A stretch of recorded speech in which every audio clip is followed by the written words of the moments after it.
नमस्कार मंडळी. बाहेर कडकडीत ऊन पडायला लागलं की घरात लगबग सुरू होते ती उन्हाळी कामाची. त्याच्यामध्ये खास करून उडदाचे पापड. तर त्यासाठी इथं पीठ दळून आणलेलं आहे. रामबंधू पापड मसाला घेतला आहे आणि मस्तपैकी तो उकळवून घेतला आहे, थोडासा थंड केला. आणि इथं आई आता सगळ्यात अवघड काम करते, ते म्हणजे उडदाचे पापड बनवण्यासाठीचं पीठ मळणे. हे पीठ खूप चिकट असतं, त्यामुळे कष्ट खूप लागतात. पण हां, पापडसुद्धा तेवढेच जबरदस्त लागतात घरी बनवलेले.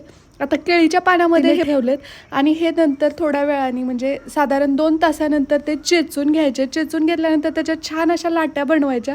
आणि श्री कसा मागे राहील तो पण करू लागतोय आईला. आणि आई मला लाट्या कशा बनवायच्या ते शिकवत होती. पाहू शकता दोऱ्याने आम्ही लाट्या पाडल्या आणि हा दुसरा लॉट आहे आमचा. आणि काही पापड तर सुकलेत ऑलमोस्ट. श्रीचा हट्ट होता की आजी पापड मला तळून दे, तर इथं पहिला पापड त्याच्यासाठी आई तळते. मग काय इमोशनल ब्लॅकमेल. मी म्हटलं माझ्या लेकरासाठी पापड तळलेस, तुझ्या लेकरासाठी कुठे तळले? तिने माझ्यासाठी पण तळून दिले. सो तुम्ही केले की नाही उडदाचे पापड?